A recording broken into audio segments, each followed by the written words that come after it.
What's up YouTube, Dell here from Zephyr, and today I am bringing you a no budgets hold full-on Red Dragon Archfiend Bystial profile with some extra spice. So with all of that out of the way, please smash that like button, hit that notification bell and subscribe so you don't miss out on any more upcoming content. With all of that out of the way, we're just going to dive head first into the profile and show you exactly what we've got. So for the resonators, you're going to start off with the most important one, and that is your Soul Resonator. This is your one card combo, get everything going alongside Crimson Gaia. You've then got the second most important resonator, and that is Crimson Resonator. Such a good card to help you spawn out your Synchron Resonator and Vision Resonator from the deck. Now this is one of the first changes I made, just because I wanted to balance the Bystial engine and balance the rest of the engine as well that's being played in the deck, the hand traps and everything else. And I felt like more times than not, I want these to be coming from the deck. And then when I use them, usually the Synchron Resonator is letting me add back the Vision Resonator, and then I use it again the next turn, and I should be winning the duel from that point on. You can very easily bump Synchron up to 2. That would probably be the first one I'd go to before bumping Vision up to 2. And the idea behind that is at the moment, the deck is 45 cards, just because I've got so much going on with it. And everything to your resonators, what you've got to keep in mind is you do also play triple resonator cool. So every single one of your resonators has an additional 3 copies to it if you desperately need them in your hand. Also, if you already open up a Synchron Resonator or a Vision Resonator, you can still resolve Crimson Resonator. It does get a little bit tricky because you have to summon out 2 Resonator monsters from your hand or deck except itself. So that gives you the ability, as long as you don't open up like 3 Soul Resonators and a Synchron plus a Vision Resonator, you'll be okay. So moving on with the rest of our tuners, we are playing 2 Assault Synchron. So obviously the idea behind this is it is a level 2, 700 life points summoned down for technically free, level 2 tuner. And on top of that, if a Synchron monster, face-up Dragon Synchron monster or monsters you control is tributed or banished, except during a damage set, you get to banish this card from the hand, from your graveyard and target one of those monsters and special summon it. So it gives you that ability to bring back your monsters that you can banish off of the Bystials. If your opponent banishes them off with their own Bystials, you can bring it back. Not to mention, if you tributed cards with stuff like Bane as well, you just get double revival. Then I've still got the one obsessive Overloop. Get there eventually.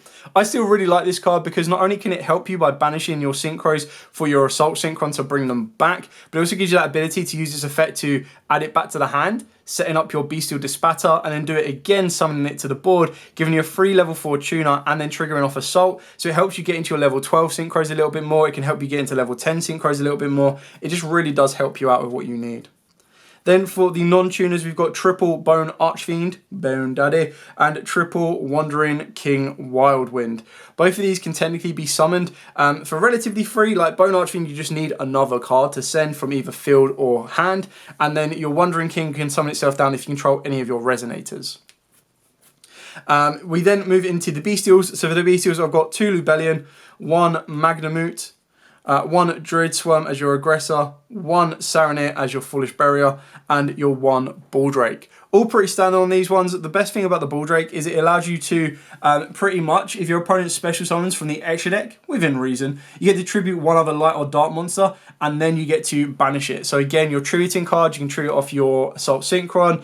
It really does give you swings and roundabouts with everything you need. Then for the branded spells and traps, I still really like playing these. We've got the 1 Regained, just to help you recycle stuff like your Magnamutes, your Druid, your Saronirs, everything like that, and get you a nice little draw. Plus bringing them back to the board as free Synchro fodder, nice. Beast as targeted removal, and Etude of the branded. Now the reason this one's so good in this particular deck is this is how you can get into your Calamity Lock during your opponent's turn.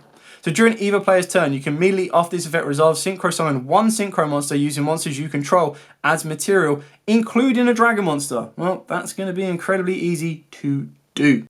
While you control a Bystial monster, banish any monster or monsters, or any monster that would be sent to your opponent's graveyard as tribute for their ritual, Synchro, Link, or Fusion summon. So nice little banish removal there. But the idea is that Beast is the one you want to get to your board, because then Beast can let you target a branded continuous spell trap in the graveyard and place it. So you could then you basically use Lubellion to activate Beast, and then you get Saronir to send either one of these two, so that in the end phase, you get direct access to them. Or if you want to bypass the whole banish or the whole popping effect, you can just go straight into the Etude, and then the Etude is just going to give you that ability for the complete banish lock, and off you go. Moving on to the hand traps, I am playing 2 Skullmeister, 2 Ash, 2 Imperm, and the reason these are all at 2 is I am also main decking 2 Droplets and 2 Small World still, purely for the fact that Small World now has more targets to get to. I can go from any of my Fiends, my Resonators or my non-tuners all the way to a Bystial if I want to. I can get to hand traps. I've got ways to bridge between everything I need. Hand traps, starters, extenders, interruptions, you name it. For the other spells, triple Crimson Gaia, such a good card for the deck, absolutely love it. 1 Foolish, 1 Call By, and 1 Red Zone. So obviously the idea behind all of these is, yes, we are playing a 45 card deck, but they're one of the ones that if you see a Foolish Burial, it acts as an additional bone Archfiend, because that Foolish Burial can be incredibly important if you need it. You've got the Call By to stop that pesky hand traps. If you wanted to, you could cut this down, like go, you know what, I'm not going to rely on luck of drawing my Saki one-offs. I'll just cut these down, put it down to a 43 card deck, and just go with the cards that I know I can search and play around with.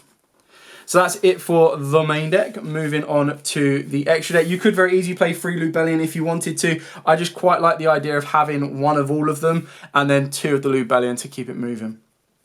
For the synchros, of course, we've got triple Red Rising, not once per turn, but specifically when. So you need to be careful that it doesn't miss timing. It'll be rare that it does, but just be aware of that bit of text. Really, really kind of cool to revive everything you need to. We've then got the Blade Dragon just as a spot remover as a level 7. 2 Scarred Dragon Archfiends that will lead you into 2 Red Dragon Archfiends. And what you got to remember is if you use this as synchro material for a Dark Dragon, which 99% of the time you'll do, it then lets you destroy all the tap position monsters your opponent controls, which is really nice. We've then got the 1 Scarlight. It just gives you a very nice time con and board wipe in a sense. Hot Red Dragon Archfiend Abyss, followed by Bane, Red Supernova, Calamity, and then Chaos Angel and Dispatter. Now, Dispatter you're probably going to make more times than not. Chaos Angel is one of the ones that when I get a second Dispatter, that will probably become that. But Chaos Angel is just one of the ones where it's like, okay, well, if I don't use Crimson Resonator this turn or I don't need to, I can go into Chaos Angel, which will protect all of my stuff, and then just out and out be able to banish a card. It's also a card that you can summon during your opponent's turn. So these are probably like the 3 you're going to want to summon during your opponent's turn more times than not, just because obviously Calamity, lock, game over. Dispatter gives you that negate, and then Chaos Angel will give you that banish. So that's the idea that you want to try and push for, and all you really need to do with this is you just leave the right tuners on the board, you pass your opponent's turn, and then you can go all the way into this. You'll very easily leave your board with a Dark Dragon type synchro monster without issues, so you could very easily use Abyss to negate something. So what could be really kind of cool is you could go, let's say your opponent activates Dark Ruler, right? So we will have, just as an example, they get the first action during the main phase. So let's say we've got Abyss, and then we need to be able to add up to a level 12. So we'll put on, with 2 tuners.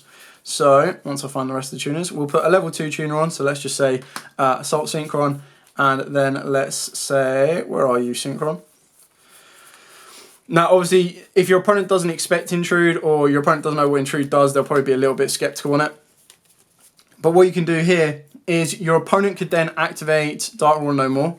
Obviously helps when I have Intrude down. There we go. Intrude. Your opponent activates Dark Ruler No More. You can chain Etude to Synchro Summon, and then you can chain Abyss to negate the Dark Ruler, because Abyss is not responding to the Dark Ruler, the Etude is, and Abyss is responding to Etude, and Abyss lets you target a card to negate it. So that's how you can then negate Dark Ruler. Not that it makes much of a difference, like you're going to be synchroing off your entire board anyway, but you negate the Dark Ruler, you resolve the chain backwards, you then complete your Synchro Summon, so 1 tuner, 2 tuners, and then a Dark Dragon, which is very easily done without having to cheese it out. And this is then going to let you get into your Hot Red Dragon Archfiend King Calamity, which your opponent is then going to basically lose their entire turn. Now, there are different ways of doing it. This was just a very base example where you can actually use Etude to deal with Dark Ruler No More as well, which is quite interesting. So, yeah, just a little example of how that can help you out. You never know, it might pop up and you might be like, wow, I'm so glad I know that now. Anyway, That is it for the profile. If you do have any questions at all, by all means, like I said, put them in the comments down below. I will be more than happy to answer them for you. I quite like this deck. I love the flexibility of it. I know it's very aggressive. I quite like the synergy it has with the Bystials and all its different angles and way it can be played. So I can't wait to see how the deck develops going forward, especially with like OTS championships and the new post-ban list format coming out. Technically, at the day of recording this, the ban list goes into effect tomorrow. Anyway, thank you so much for watching. If you do like, comment, subscribe, share. Till next time, as absolutely always, stay safe. And of course, happy dueling.